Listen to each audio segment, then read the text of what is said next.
নমস্কার বন্ধুরা, আমার এই চ্যানেলে তোমাদের সাদর অভিনন্দন।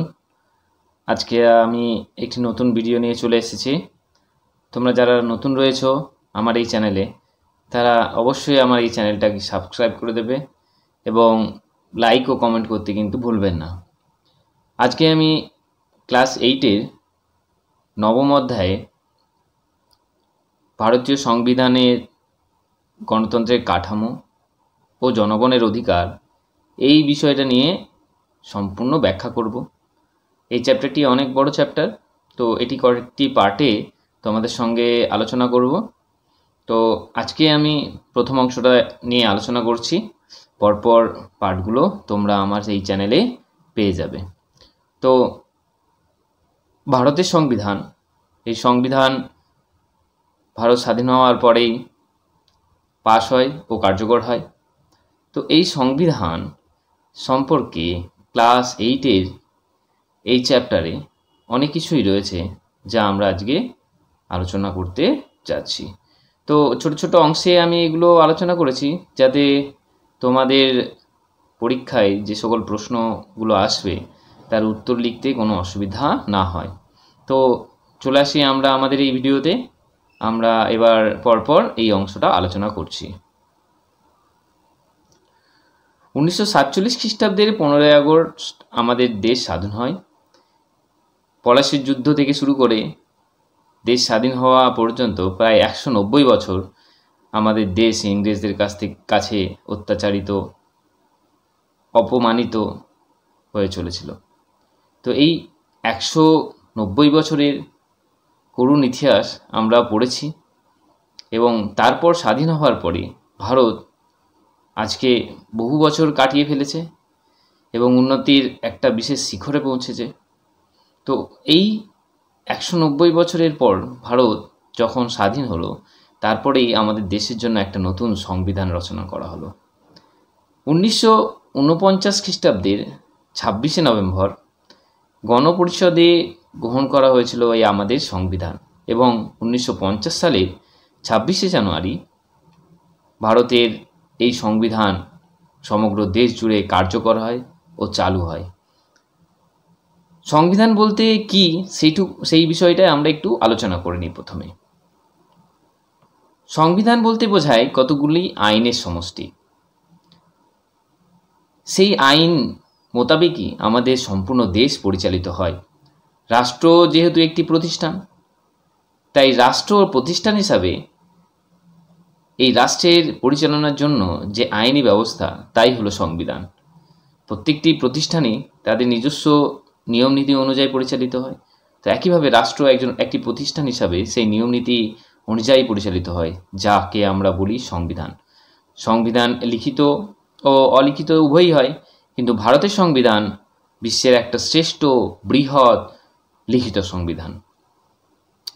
1946 খ্রিস্টাব্দে ব্রিটিশ সরকার আমাদের দেশের সংবিধান রচনা করার জন্য একটি গণপরিষদ গঠন করেন।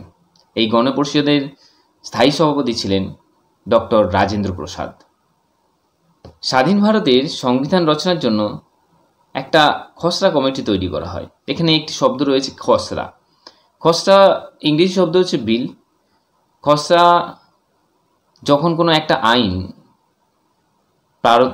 প্রাথমিক অবস্থায় সংবিধানে প্রাথমিক অবস্থায় আলাপ আলোচনার পর্যায়ে থাকে, সেই পর্যায়ে আইনের পূর্বের অবস্থাকেই আমরা খসড়া বলি বা ইংরেজি প্রতিশব্দ বিলকে ব্যবহার করি।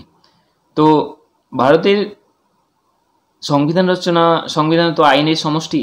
তো সে অর্থে সেই আইনের খসড়া তৈরির জন্য একটা কমিটি গঠন করা হয় এবং সেই কমিটির সভাপতি ছিলেন বি.আর. আম্বেদকর, যাকে আমরা ভারতের সংবিধানের জনক নামে জানি।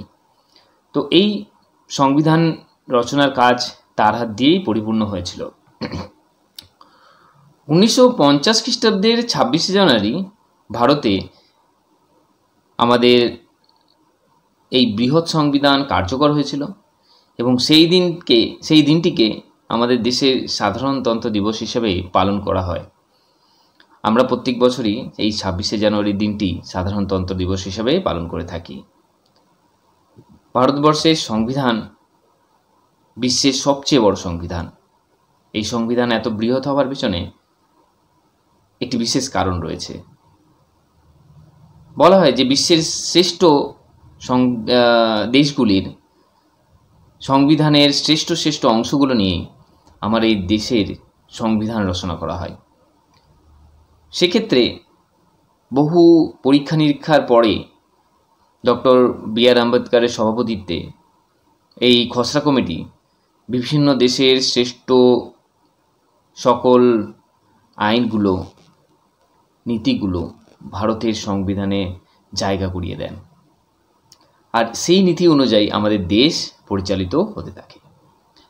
যাই হোক, ভারতের সংবিধানের আলোচনার ক্ষেত্রে আরেকটি সবচেয়ে গুরুত্বপূর্ণ জায়গা, সেটি হলো ভারতের সংবিধানের প্রস্তাবনা। ভারতের সংবিধানের একটি প্রস্তাবনা রয়েছে।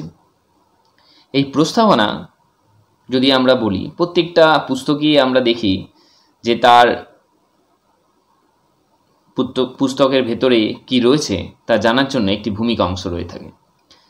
সেই ভূমিকা অংশ পড়েই আমরা বুঝতে পারি যে সেই পুস্তকের ভেতরের অংশে কি রয়েছে। তো ভারতকেও বুঝতে গেলে আমাদের এই প্রস্তাবনাকে জানা অপরিহার্য।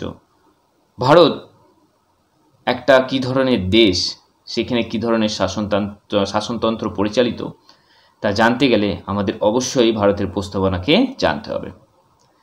সংবিধানের আদর্শ, উদ্দেশ্য প্রস্তাবনা ঘোষণা করা হয়েছে। ভারতের প্রস্তাবনাকে সংবিধানের আত্মা বলা যায়। সংবিধানের মূল প্রস্তাবনায় ভারতকে একটি সার্বভৌম, গণতান্ত্রিক এবং প্রজাতন্ত্র বলা হয়েছিল প্রথম পর্যায়ে। যখন 1950 সালের 26শে জানুয়ারি ভারতের সংবিধান কার্যকর হচ্ছে, সেই সময়ে আমরা দেখেছি যে প্রস্তাবনায় ভারতকে সার্বভৌম, গণতান্ত্রিক, প্রজাতন্ত্র বলে উল্লেখ করা হয়েছিল। তো এই সার্বভৌম, গণতান্ত্রিক, প্রজাতন্ত্র এই শব্দগুলো হয়তো তোমাদের কাছে অনেকেরই অপরিচিত, কিন্তু এই শব্দগুলো সম্পর্কে আমি নিম্নেই আবার আলোচনা করব। তো যাই হোক, এই তিনটি শব্দ বাদ দিয়েও আরও দুটি শব্দ ভারতকে পরিচিত করার জন্য ব্যবহার করা হয়েছে। সেই দুটি শব্দ হলো সমাজতান্ত্রিক ও ধর্মনিরপেক্ষ। এই দুটি শব্দ যুক্ত হয়েছিল 1976 খ্রিস্টাব্দের সংবিধান সংশোধনীর মাধ্যমে। সেই সময় 42তম সংবিধান সংশোধনী হয়েছিল। প্রত্যেকটা সংবিধানের বিভিন্ন আইন সংশোধনের জন্য অনেকবারই এই সংবিধান সংশোধন হয়েছে আমাদের পার্লামেন্টে। তো তেমনি 1976 সালেও এই 42তম সংবিধান সংশোধনীর মাধ্যমে ভারতে সমাজতান্ত্রিক এবং ধর্মনিরপেক্ষ এই দুটি শব্দ জুড়ে দেওয়া হয়, এবং সেই সময় থেকেই ভারত হয়ে ওঠে সার্বভৌম, সমাজতান্ত্রিক, ধর্মনিরপেক্ষ, গণতান্ত্রিক সাধারণত একটি দেশ। এই শব্দগুলি কী কী তাৎপর্য রয়েছে আমি খুব সামান্য সংক্ষেপে নিম্নে ব্যাখ্যা করলাম। প্রথমে চলে আসছি সার্বভৌম। সার্বভৌম অর্থাৎ সর্বভৌমের অধিকারী। তো এখানে সার্বভৌম বলতে আমরা বুঝতেই পারছি যে একটি দেশীয় ভূখণ্ড, সেই ভূখণ্ডের অধিকার রয়েছে আমাদের দেশের সরকারের হাতে। তো সেই অর্থেই সার্বভৌম শব্দটির তাৎপর্য রয়েছে। তো এখানে কি বলা হচ্ছে, সার্বভৌম বলতে বোঝায় ভারত রাষ্ট্র আভ্যন্তরীণ এবং বৈদেশিক এই দুটি ক্ষেত্রেই চরম ক্ষমতার অধিকারী। সেক্ষেত্রে কোনো বৈদেশিক শক্তি বা বিদেশি শক্তি আমাদের দেশের আভ্যন্তরীণ বিষয়ে বা নীতি নির্ধারণ ক্ষেত্রে কোনো ধরনের হস্তক্ষেপ করতে পারে না। তারপরে আসছি যে শব্দটা, সেটা হচ্ছে সাধারণতন্ত্র। সাধারণতন্ত্র বলতে উৎপাদনের উপকরণগুলির ওপর রাষ্ট্র তথা সমাজের মালিকানার প্রতিষ্ঠা এবং উৎপাদিত সম্পদের সমান ভাগকে বোঝায়। অর্থাৎ আমাদের সমগ্র দেশে যা সম্পদ রয়েছে, সেই সম্পদ যেন প্রত্যেকটা মানুষের কাছে সমানভাবে পৌঁছে যায়। তো সেই জায়গাটাই এখানে উল্লেখ করা হচ্ছে এই সমাজতন্ত্রের সংজ্ঞাতে। আবার সমাজতন্ত্র বলতে বোঝানো হয় কোনো দেশীয় শক্তির দ্বারা উৎপাদিত সমগ্র সম্পদের উপর সমগ্র দেশবাসীর সমান অধিকার রয়েছে। তবে ভারতের ক্ষেত্রে এই সমাজতন্ত্রের ব্যাখ্যাটা সামান্য একটু অন্যরকম। তো কী বলা হচ্ছে দেখি আমরা। ভারতের সংবিধানের প্রস্তাবনায় এই সমাজতান্ত্রিক শব্দটি যুক্ত করা হয়েছে অন্য অর্থে। সেখানে মিশ্র অর্থনীতি অর্থাৎ রাষ্ট্রীয় এবং ব্যক্তি মালিকানা নির্ভর অর্থনীতির মাধ্যমে সমাজতান্ত্রিক ধাঁচের সমাজ ব্যবস্থা গড়ে তোলার কথা বলা হয়েছে, যেখানে শ্রেণী বৈষম্য অনেকখানি দূর করার চেষ্টা ভারতীয় সরকার সবসময় করে থাকবে। তারপরে যেই শব্দটি আছে সেইটি হচ্ছে ধর্মনিরপেক্ষ। তো ধর্মনিরপেক্ষ বলতে বোঝানো হয়েছে ভারত রাষ্ট্রের নিজস্ব কোনো ধর্ম নেই, অর্থাৎ আমাদের দেশ কোনো একটি ধর্মকে প্রাধান্য দেয় না।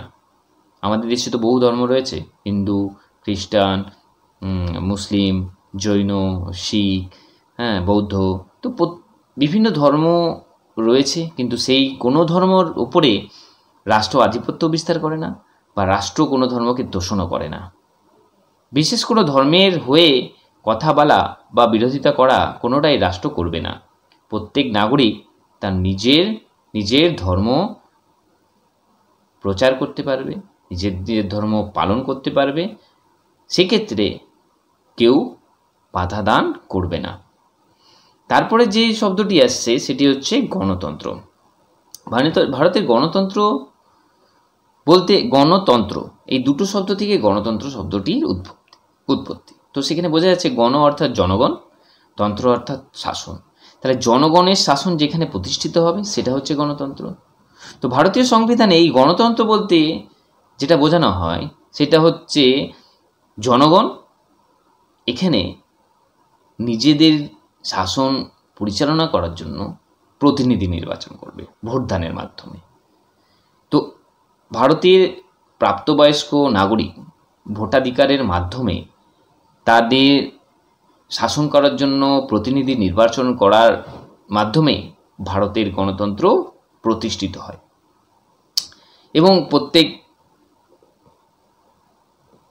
জনগণের প্রত্যেক প্রতিনিধিকে নির্বাচনের জন্য বিভিন্নভাবে ভোট গ্রহণের পদ্ধতি আমাদের দেশে প্রচলিত রয়েছে। এবং শেষ যে শব্দটি সেটা হচ্ছে সাধারণতন্ত্র। সাধারণতন্ত্র বলতে বোঝানো হয়েছে ভারতের শাসন ব্যবস্থায় বংশানুক্রমিক কোনো রাজা বা রানীর স্থান নেই। ভারতের শাসন ব্যবস্থার শীর্ষে রয়েছেন রাষ্ট্রপতি, যাকে আমরা প্রথম নাগরিক হিসেবে জানি, প্রথম নাগরিক। তিনিও ভারতের জনগণের দ্বারা পরোক্ষভাবে নির্বাচিত হন। সংবিধান অনুযায়ী ভারতীয় শাসনতন্ত্রের উৎস ও রক্ষক ভারতীয় জনগণ। সেই জন্য ভারতীয় সংবিধানে সাধারণতন্ত্র শব্দটি ব্যবহার করা হয়েছে। সাধারণ বলতে জনগণ, তন্ত্র বলতে শাসন, জনগণের শাসন। ধন্যবাদ। আজকের মতো এখানে আমাকে এই অংশটি শেষ করতে হচ্ছে। তো আমার এই ভিডিওটি যদি তোমাদের ভালো লাগে এবং তোমাদের বিশেষ প্রয়োজনে আসে তো অবশ্যই আমার এই ভিডিওটিকে লাইক করবে ও কমেন্ট করবে এবং তোমাদের কমেন্ট যদি থাকে অন্য কোনো বিষয় জানার তাহলে সেক্ষেত্রেও আমি তোমাদেরকে জানাবো। ধন্যবাদ।